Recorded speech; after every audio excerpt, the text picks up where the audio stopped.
140ನೇ ಶ್ಲೋಕ.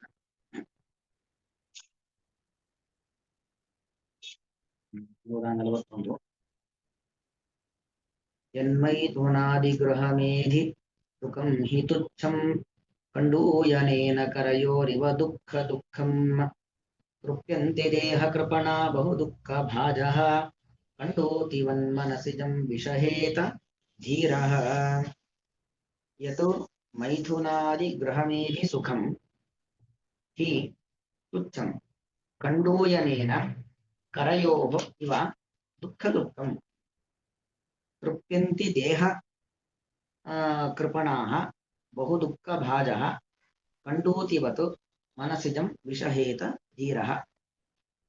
ಅಂದರೆ ಇಂದ್ರಿಯ ನಿಯಂತ್ರಣವಿಲ್ಲದೆ ಇರತಕ್ಕಂಥದ್ದು ಇದು ಬಹಳ ದೊಡ್ಡ ಅನರ್ಥಕ್ಕೆ ಕಾರಣ ಎಂತಕ್ಕಂಥ ವಿಚಾರವನ್ನ ಇಲ್ಲಿ ಹೇಳ್ತಾ ಇದ್ದಾನೆ. ಇಂದ್ರಿಯ ನಿಯಂತ್ರಣ, ಯಾಕಂದ್ರೆ ಗೀತೆಯಲ್ಲೂ ಕೃಷ್ಣ ಪರಮಾತ್ಮ ಅನೇಕ ಕಡೆ ಇಂದ್ರಿಯ ನಿಯಂತ್ರಣ ಅದು ಸಾಧನೆಗೆ ಬಹಳ ಮುಖ್ಯ ಅಂತಕ್ಕಂಥ ವಿಚಾರವನ್ನು ತಿಳಿಸ್ತಾ ಬಂದಿದ್ದಾನೆ.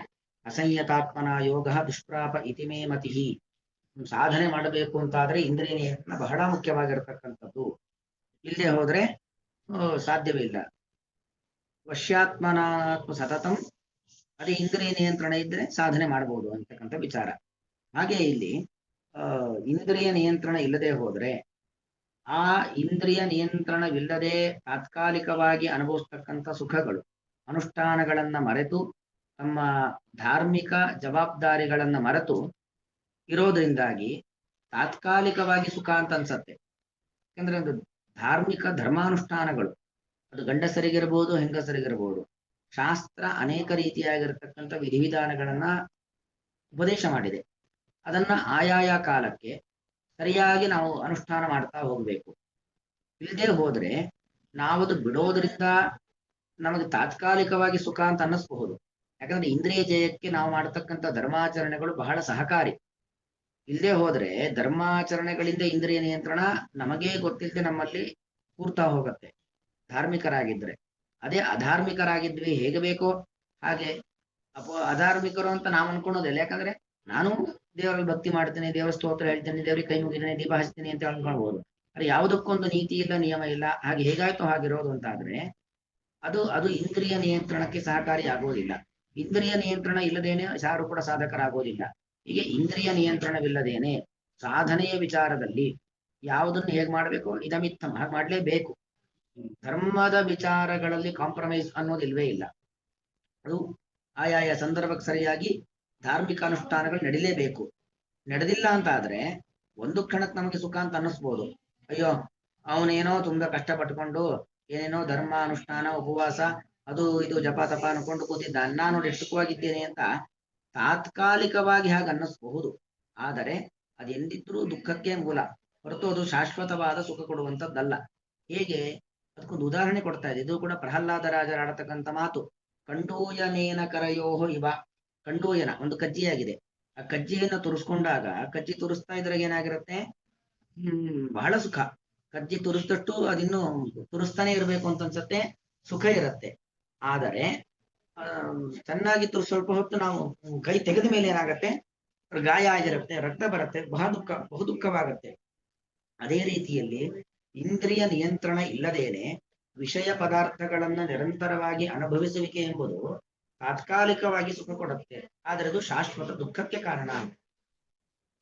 ಅದಕ್ಕೆ ಪ್ರಸಿದ್ಧವಾದ ಉದಾಹರಣೆ ಕೊಡ್ತಿದ್ದಾರೆ. ಕಂಡೂಯನೇವ ಕರಯೋರಿವ ದುಃಖ ದುಃಖಂ. ದುಃಖದಿಂದ ದುಃಖ, ಕಜ್ಜಿ ಆದದ್ದೇ ಒಂದು ದುಃಖ. ಅದನ್ನ ನಾವಿನ್ನೂ ಕೆರೆದು ಗಾಯ ಮಾಡಿಕೊಂಡ್ರೆ ಮತ್ತು ದುಃಖ ಅಲ್ವಾ. ತಾತ್ಕಾಲಿಕವಾಗಿ ಆ ಕಜ್ಜಿಯನ್ನು ತುರಿಸಿಕೊಳ್ತಕ್ಕಂಥ ಸಂದರ್ಭದಲ್ಲಿ ಮಾತ್ರ ಒಂದು ಕ್ಷಣ ಸುಖ ಅಷ್ಟೇ ಬಿಟ್ರೆ ತದನಂತರದಲ್ಲಿ ಬಹು ದುಃಖ. ಅದೇ ರೀತಿಯಲ್ಲಿ ಯತು ಮೈಥುನಾದಿ ಗೃಹಮೇಧಿ ಸುಖಂ. ಆ ಗೃಹಮೇಧಿ ಸುಖ, ಗೃಹಮೇಧಿನ, ಗೃಹಮೇಧಿ ಶಬ್ದಕ್ಕೆ ಗೃಹಸ್ಥರು ಅಂತ ಅರ್ಥ. ಗೃಹಸ್ಥರ ಮೈಥುನಾದಿ ಸುಖಗಳೇನಿದ್ದಾವೆ ಅದೆಲ್ಲವೂ ಕೂಡ ಅದು ತುಚ್ಛಂ, ಅತ್ಯಂತ ಅಲ್ಪವಾಗಿರತಕ್ಕಂಥದ್ದು, ಶಾಶ್ವತ ಸುಖಪ್ರದವಾದದ್ದಲ್ಲ. ಎನ್ ಮೈಥುನಾದಿ ಗೃಹಮೇಧಿ ಸುಖಂ ತುಚ್ಛಂ ಹಿ, ಅದು ಅತ್ಯಂತ ತುಚ್ಛವಾದದ್ದಷ್ಟೇ. ಏನೇ ಇದ್ರೂ ಕೂಡ ಸಂಸಾರ ಸಂತಾನ ಇದೆಲ್ಲವೂ ಕೂಡ ಪ್ರಜಾತಂತುಮ್ಮ ವ್ಯವಚ್ಛೇತಿ ಎಂಬ ಉಪನಿಷತ್ತಿನ ಆದೇಶ ವಾಕ್ಯದಂತೆ ಹೇಗೆ ನಾವು ಭೂಮಿಗೆ ಬಂದಿದ್ದೇವೋ ಹಾಗೆ ನಮ್ಮಿಂದ ಅನೇಕ ಸಂತಾನಗಳು ಭೂಮಿಗೆ ಬರಬೇಕು, ಮತ್ತು ಅವರು ಅವರ ಧರ್ಮಾಚರಣೆ ಅವರ ಅನುಷ್ಠಾನ ಮಾಡ್ಕೊಂಡು ಮುಂದುವರಿಬೇಕು. ಹೊರತು ಅದೇ ಸುಖದಲ್ಲಿ ನಾವು ಮಗ್ನರಾಗ್ಲಿಕ್ಕೋಸ್ಕರವಾಗಿರತಕ್ಕಂಥದ್ದೆಲ್ಲ ಸಂಸಾರ. ನಮ್ಮಿಂದ ಒಂದು ಸಂತಾನ ಬೆಳೆಬೇಕು. ಬ್ರಹ್ಮದೇವರು ಹೇಗೆ ಸೃಷ್ಟಿಯನ್ನ ಆರಂಭ ಮಾಡಿದ್ರು, ಅವರಿಂದ ಭಗವಂತನ ಆಜ್ಞೆಯಿಂದ ಬ್ರಹ್ಮದೇವರು ಸೃಷ್ಟಿ ಮಾಡಿದ್ರು. ಬ್ರಹ್ಮದೇವರ ಒಂದು ಆಜ್ಞೆಯಿಂದ ಅನೇಕ ಋಷಿಮುನಿಗಳ ಒಂದು ಆದೇಶದಿಂದ ನಾವೆಲ್ಲ ನಮ್ಮ ವಂಶವನ್ನ ಬೆಳೆಸ್ಕೊಂಡು ಹೋಗೋದು. ಹಾಗೆ ವಂಶೋದ್ಧಾರವನ್ನ ಮಾಡುವಂಥದ್ದು ಎಂಬುವಂಥದ್ದು ಅದೊಂದು ಧಾರ್ಮಿಕವಾದ ಪ್ರಕ್ರಿಯೆ. ಭಗವಂತ ನಮಗೆ ಮಾಡಿರತಕ್ಕಂಥ ಆದೇಶ. ಈ ಭಾವನೆ ಇರಬೇಕು ಹೊರತಾಗಿ ಅದೇ ಸುಖದಲ್ಲಿ ನಾವು ನಿರಂತರವಾಗಿ ಮಗ್ನರಾಗಬಾರದು ಎಂಬತಕ್ಕಂಥ ಉದ್ದೇಶ. ಯಾರು ದೇಹ ಕೃಪಣರು ಅಂದ್ರೆ ದೇಹದ ಬಗ್ಗೆ, ದೇಹದ ಪೋಷಣೆ, ಇಂದ್ರಿಯಗಳ ಒಂದು ವ್ಯಾಮೋಹವನ್ನ ತುಂಬಿಸುವಂಥದ್ದು, ಇದರಲ್ಲೇ ಯಾರು ಆಸಕ್ತರಾಗಿರ್ತಾರೋ ದೇಹ ಕೃಪಣರು ಅಂದ್ರೆ ಹಾಗೆ ದೇಹ ಪೋಷಣೆ, ಬರೀ ದೇಹವನ್ನ ಸಾಕೋದು ಅಂತಾರಲ್ಲ ಹಾಗೆ ದೇಹವನ್ನ ಸಾಕೋದ್ರಲ್ಲೇ ಯಾರು ನಿರತರಾಗಿರ್ತಾರೋ ಅವರು ಮಾತ್ರ ತೃಪ್ತಿಯಂತಿ. ಅವರು ತಾತ್ಕಾಲಿಕವಾಗಿ ತೃಪ್ತಿಯನ್ನು ಪಡ್ತಾರೆ. ವಸ್ತುತಃ ಅದು ಶಾಶ್ವತ ತೃಪ್ತಿಗೆ ಪ್ರಯೋಜಕ ಅಲ್ಲ ಅಂತ ಗೊತ್ತೇ ಇರೋದಿಲ್ಲ. ಹಾಗಾಗಿ ಅವರೇನಾಗ್ತಾರೆ ದುಃಖ ದುಃಖಂ ಭಜಂತಿ ದುಃಖ ಭಾಜ ದುಃಖವನ್ನು ಹೊಂದುವರಾಗ್ತಾರೆ. ಕಂಡೂತಿವತ್ ಮನಸ್ಸಿದಂ ವಿಷಹೇತ ಧೀರ. ಆದರೆ ಧೀರ ಅಂತ ಆದ್ರೆ, ಬುದ್ಧಿವಂತ ಅಂತ ಆದ್ರೆ ಅವನೇನ್ ಮಾಡ್ತಾನೆ, ಹೌದು ಮೈಯಲ್ಲಿ ಏನೋ ಒಂದು ಕಜ್ಜಿ ಆಗಿದೆ, ಅದು ತುರ್ಕೆ ಬರುತ್ತೆ ಅಂತ ತುರಿಸ್ಕೊಂಡ್ರೆ ಅದು ಜಾಸ್ತಿ ಆಗತ್ತೆ. ಮತ್ತು ತುರ್ಕೆ ಬರ್ತಾನೆ ಇರತ್ತೆ. ತುರಿಸಿದಷ್ಟು ಏನಾಗತ್ತೆ, ಗಾಯ ಆಗತ್ತೆ. ಸಣ್ಣ ಗಾಯ ದೊಡ್ಡ ಗಾಯ ಆಗತ್ತೆ. ದೊಡ್ಡ ಗಾಯವಾಗಿ ನನ್ನ ಕೈಯನ್ನೇ ತೆಗಿಬೇಕಾದ ಪರಿಸ್ಥಿತಿ ಬರಬಹುದು, ಅಥವಾ ಕಾಲಲ್ಲಿ ತುರಿಸ್ಕೊಂಡ್ರೆ ಕಾಲನ್ನೇ ತೆಗಿಬೇಕಾದ ಪರಿಸ್ಥಿತಿ ಬರಬಹುದು ಅಂತ ಗೊತ್ತಿರುತ್ತೆ. ಧಿಯಾ ರಮತೇತಿ ಧೀರ ಅಂದ್ರೆ ಜ್ಞಾನ, ಬುದ್ಧಿವಂತ. ಅವನೇನ್ ಮಾಡ್ತಾನೆ, ವಿಷಹೇತ ಸಹಿಸಿಕೊಳ್ತಾನೆ. ಹೊರತು ಆ ಯಾವುದೇ ಸುಖ ಸಾಮಗ್ರಿಗಳಿಗೆ, ವಿಷಯ ಭೋಗಗಳಿಗೆ ತನ್ನನ್ನ ತಾನು ಬಲಿ ಮಾಡಿಕೊಳ್ಳೋದಿಲ್ಲ. ಹೇಗೆ ಒಂದು ಗಾಯ ಅದು ಕೆರೆದಷ್ಟು ಮತ್ತೆ ಜಾಸ್ತಿಯಾಗಿ ನಮ್ಮ ಆ ಭಾಗವನ್ನೇ ತೆಗಿಬೇಕಾದ ಪರಿಸ್ಥಿತಿ ಬರುತ್ತೆ ಅನ್ನೋ ಎಚ್ಚರಿಕೆ ಇರತ್ತೆ, ಅದರಿಂದಾಗಿ ಅದನ್ನು ಸಹಿಸ್ಕೊಳ್ತಾನೆ. ತನ್ನ ಕೈಯನ್ನ, ತನ್ನ ಉಗುರನ್ನ ಆ ಗಾಯಕ್ಕೆ ಮುಟ್ಸೋದೇ ಇಲ್ಲ, ಸಹಿಸ್ಕೊಳ್ತಾನೋ ಅದೇ ರೀತಿಯಲ್ಲಿ ಧೀರ ಅಂತ ಆದವನು ವಿಷಯ ಪದಾರ್ಥಗಳ ಸುಖದ ಕಡೆಗೆ ತನ್ನನ್ನ ತಾನು ಆಕರ್ಷಣೆ ಮಾಡಿಕೊಳ್ಳುವುದಿಲ್ಲ, ಎಲ್ಲವನ್ನು ಕೂಡ ಸಹಿಸಿಕೊಳ್ತಾನೆ ಅನ್ನೋದು ಅಭಿಪ್ರಾಯ. ವ್ಯಾಖ್ಯಾನ ಓದ್ಬಿಡ್ತೇನೆ, ಮತ್ತೆ ಅನ್ವಯ ನೋಡೋಣ. ಅಸ್ತು ಏವಂ ಇಂದ್ರಿಯ ಜಯ ಅವಶ್ಯಕ. ಈ ಪ್ರಹ್ಲಾದನ ಮಾತಿನಿಂದ ಏನು ಗೊತ್ತಾಯ್ತು, ಇಂದ್ರಿಯ ಜಯ ಅಂತಕ್ಕಂಥದ್ದು ಅತ್ಯಂತ ಅವಶ್ಯಕ ಅಂತ ಗೊತ್ತಾಯ್ತು. ಅದಿರ್ಲಿ, ಜಯ ಸಾಧನಂ ಕಿಮಿತ್ಯತ ಇದಮೇವ. ಅದರ ಜಯ ಸಾಧನ ಹೇಗ್ ಮಾಡ್ಕೊಳ್ಬೇಕು ಅಂತ ಉತ್ತರ ಕೊಡ್ತಿದ್ದಾರೆ. ಯದಾ ಐಹಿಕ ಸುಖ ಲುಬ್ಧಾಹ, ಐಹಿಕ ಸುಖದಲ್ಲೇ ಲುಬ್ಧರಾದವರು ಅಂದ್ರೆ ಐಹಿಕ ಅಂದ್ರೆ ಇಹಲೋಕ, ಈ ದೇಹ ಮತ್ತು ಈ ದೇಹಕ್ಕೆ ಸಂಬಂಧಪಟ್ಟ ಈ ಲೋಕ, ಈ ಲೋಕದ ಸುಖದಲ್ಲೇ ಯಾರು ಲುಬ್ಧರಾಗಿರ್ತಾರೆ, ಆಸಕ್ತರಾಗಿರ್ತಾರೆ, ಅವರು ಪಶುಪ್ರಾಯ, ಪ್ರಾಣಿಗಳಂತೆ. ಯಾಕಂದ್ರೆ ಆಹಾರ ನಿದ್ರಾ ಭಯಮೈಥುನಾನಿ, ಸಮಯದ ನಿರ್ಬಂಧವಿಲ್ಲದೇನೆ ನಿದ್ದೆ ಮಾಡ್ತಕ್ಕಂಥದ್ದು, ಯಾವಾಗ ಬೇಕೋ ಆಗ ಆಹಾರ ಸ್ವೀಕಾರ ಮಾಡತಕ್ಕಂಥದ್ದು, ಇದೆಲ್ಲ ಪ್ರಾಣಿಗಳಲ್ಲೂ ಇರುವಂಥದ್ದು. ಹಾಗಾಗಿ ಇವರು ಕೂಡ ಏನು ಪಶುಗಳೇ.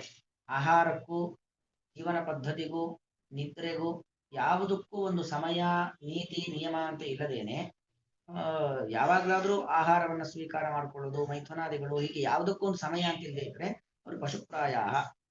ತೇಯೇವ ಕರಯೋಹ ಕಂಡೂಯನೇನ ಜನ್ಯಂ ಸುಖಮಿವ. ಕರಯೋಹ ಅಂದ್ರೆ ಎರಡು ಕೈಗಳಲ್ಲಿ ಪರಸ್ಪರ ತಿಕ್ಕಿಕೊಳ್ಳೋದು, ಅಥವಾ ಒಂದು ಕೈಯಿಂದ ಮತ್ತೊಂದು ಕಾಲು ಇತ್ಯಾದಿ ಅವಯವಗಳನ್ನು ತಿಕ್ಕೊಳ್ಳೋದು, ಅದರಿಂದ ಜನ್ಯಂ ಸುಖಮಿವ. ತುಚ್ಛಂ ದುಃಖಂ ಶಬ್ದಕರ್ತ ಏನು, ಬಹುದುಃಖ ಪ್ರದಂಚ ಮೈಥುನಾದಿ. ಮೈಥುನ ಶಬ್ದಕರ್ತ ಸ್ತ್ರೀ ಸಂಭೋಗ ಆಲಾಪಾದಿ ಹೇತುಕಂ. ಪರಸ್ಪರ ಸ್ತ್ರೀಯರು ಪುರುಷರ ಜೊತೆಗೆ, ಸ್ತ್ರೀಯರ ಜೊತೆಗೆ ಮಾಡತಕ್ಕಂಥ ಆಲಾಪಾದಿಗಳು ಸುಖ. ಗೃಹಸ್ಥಾನಾಂ ಸುಖಂ, ಯಾವ ಗೃಹಸ್ಥರ ಸುಖ ಇದೆಯೋ ಅದು ತಲ್ಲಬ್ಧ್ವ ಅದನ್ನ ಪಡೆದು, ಬಹುದುಃಖ ಭಾಜಃ ಭೂತ್ವಾಪಿ ತೃಪ್ತಿಯಂತಿ ಕೃತಕೃತ್ಯ ಭವಂತಿ. ಅಂದ್ರೆ ಅದರಿಂದಲೇ ಕೃತಕೃತ್ಯ ಅಂದ್ರೆ ನಾನು ದುಃಖಕ್ಕೆ ಕಾರಣವಾದಂತಹ ಕೆಲವೊಂದು ತಾತ್ಕಾಲಿಕವಾದ ಸುಖವನ್ನು ಪಡೆದೆ ಸುಖ ಪಡೆದೆ ಅಂತ ತೃಪ್ತರಾಗ್ಬಿಡ್ತಾರೆ. ಆದ್ರೆ ಧೀರಸ್ತು ಜ್ಞಾನಿಗಳು, ಧೀರ ಶಬ್ದಕ್ಕೆ ಧಿಯಾ ರಮಂತೇತಿ ಧೀರಾಹ, ಜ್ಞಾನಿಗಳಾದ್ರೆ ಕಂಡೂತಿವತು, ಕಂಡೂತಿ ಅಂದ್ರೆ ಒಂದು ಕಜ್ಜಿ ಗಾಯದಂತೆ, ಸ್ವಮನಸಿ ಉದ್ಗತಂ ಕಾಮಂ ವಿಷಹೇತ ತದ್ವೇಗಂ ಸಹೇತ. ಎಷ್ಟೇ ಬಯಕೆಗಳು ಮನಸ್ಸಿನಲ್ಲಿ ಹುಟ್ಟಿದರೂ ಕೂಡ ಅದನ್ನು ಸಹಿಸಿಕೊಳ್ತಾರೆ. ಎಷ್ಟೇ ದೊರಕೆ ಆದರೂ ಕೂಡ ಉಗುರನ್ನು ಅದಕ್ಕೆ ಮುಟ್ಸೋದೇ ಇಲ್ಲ. ಉಗುರು ನಂಜು, ಉಗುರು ತಾಗಿದ್ರೆ ಮತ್ತಷ್ಟು ಗಾಯ ಜಾಸ್ತಿ ಆಗುತ್ತೆ ಅಂತ ಗೊತ್ತಿರುತ್ತೆ. ಹಾಗಾಗಿ ಆ ಕಡೆ ಉಗ್ರ ಸ್ಪರ್ಶ ಮಾಡೋದೇ ಇಲ್ಲ, ಹಾಗೆ ಸಹಿಸಿಕೊಳ್ತಾರೆ. ಇದಮುದಿತಂ ಭವತಿ. ಒಟ್ಟು ಇದರ ಅಭಿಪ್ರಾಯ ಹೇಳ್ತಿದ್ದಾರೆ. ಯಥಾಹಿ ಕಷ್ಟನ ಪುರುಷಃ ಕರಯೋಹೋ ಕಂಡೂತಿ ಜನನೇ ಸತಿ ಕರಾಭ್ಯಾಂ ಘರ್ಷಯತಿ. ಯಾರೋ ಒಬ್ಬ ವ್ಯಕ್ತಿಗೆ ಎರಡು ಕೈಗಳಲ್ಲಿ ಏನೋ ತುರುಕಿ ಆಯ್ತು ಅಂದ್ರೆ ಏನ್ ಮಾಡ್ತಾನೆ, ಕರಾಭ್ಯಾಂ ಘರ್ಷಯತಿ, ಚೆನ್ನಾಗಿ ತಿಕ್ತಾನೆ. ತೇನ ತುಚ್ಛ ಸುಖಂ ಆದೋ ಆಪ್ನೋತಿ, ಮೊದಲಿಗೆ ಏನಾಗುತ್ತೆ, ಅಲ್ಪ ಸುಖ ಬರುತ್ತೆ. ತತಃ ಮಹದ್ ದುಃಖಂ, ತದನಂತರ ಗಾಯ ಆಗಿ ರಕ್ತ ಸುರುವಾದಾಗ ದೊಡ್ಡ ದುಃಖವೇ. ಅನ್ಯಹತು ಅಲ್ಪಂ ಸುಖಂ ದುಃಖಂ ತು ಮಹತ್ ಇತಿ ಮತ್ವ ಕಂಡೂತಿಮೇವ ಸಹತೆ. ಅದೇ ಮತ್ತೊಬ್ಬ ಜ್ಞಾನಿ ಆಗಬೇಕಾದ್ರೆ ಈ ನಾನು ಪರಸ್ಪರ ಕೈಯನ್ನ ತಿಕ್ಕಿಕೊಳ್ಳುವುದರಿಂದ ಸಿಗುವಂತ ಸುಖ ಅಲ್ಪ, ದುಃಖಂತು ಮಹತ್, ದುಃಖವೇ ಜಾಸ್ತಿ ಇತ್ತ ತಿಳ್ಕೊಂಡು ಅವನೇನ್ ಮಾಡ್ತಾನೆ, ದುಃಖಮೇ ಕಂಡೂತಿಮೇವ ಸಹತೆ, ಆ ತುರಿಸಿಕೊಳ್ಬೇಕು ಎಂಬತಕ್ಕಂತ ಒಂದು ಭಾವನೆ ಹುಟ್ಟತ್ತಲ್ಲ, ಅದನ್ನೇ ಸಹಿಸಿಕೊಳ್ತಾನೆ. ತಸ್ಯ ಮಹತ್ ದುಃಖಂ ನಾಸ್ತೇವ, ಅವನಿಗೆ ಸ್ವಲ್ಪ ಕಂಡೂತಿಯ ದುಃಖ ಬಿಟ್ರೆ ಹೊರತು ಮಹತ್ ದುಃಖ, ಗಾಯ ಆಗಿ ರಕ್ತ ಸುರಿದಾಗಿ ದುಃಖವಾಗತ್ತೆ, ಆ ದುಃಖ ಅಂತ ಇಲ್ವೇ ಇಲ್ಲ. ಆ ಗಾಯದ ವಾಸಿಗೋಸ್ಕರವಾಗಿ ಮತ್ತೊಂದೇನು ಔಷಧಿ ತೆಗೆದುಕೊಳ್ಬೇಕು, ಹೀಗೆ ಅನೇಕ ದುಃಖಗಳು ಇರುವೇ ಇಲ್ಲ. ತಥಾ ಕರಯೋಹೋ ಕಂಡೂತಿರಿವ, ಕೈಗಳಲ್ಲಿ ಇರತಕ್ಕಂಥ ಕಜ್ಜಿಯಂತೆ ಮನಸ್ಸಿ ಕಾಮೋದ್ರೇಕ ಭವತಿ, ಮನಸ್ಸಿನಲ್ಲಿ ಏನಾಗುತ್ತೆ, ಅನೇಕ ಬಯಕೆಗಳು ಹುಟ್ಟತ್ತೆ. ತಮೇವ ಅಲ್ಪ ಸುಖ ಸಾಧನಂ ಮಹತ್ ದುಃಖ ಸಾಧನಂ ಅನುಸಂಧಾಯ ಸಹೇತ.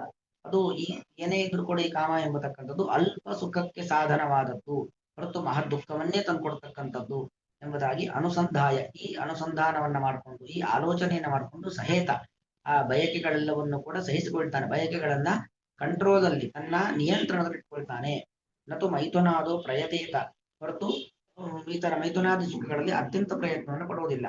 ಏವಂ ಅಭ್ಯಾಸೇ ಸತಿ, ಹೀಗೆ ನಿರಂತರವಾದ ಅಭ್ಯಾಸೇನ ಕೌಂಟೇಯ ವೈರಾಗ್ಯೇಣ ಚ ಗೃಹ್ಯತೆ, ಹೀಗೆ ನಿರಂತರವಾದ ಪ್ರಯತ್ನ ಮತ್ತು ವಿರಕ್ತಿಯಿಂದಾಗಿ ಕ್ರಮಾತ್ ಇಂದ್ರಿಯ ಜಯ ಭವತಿ, ಕ್ರಮವಾಗಿ ಏನಾಗತ್ತೆ, ಇಂದ್ರಿಯಗಳ ನಿಯಂತ್ರಣ ಉಂಟಾಗುತ್ತದೆ.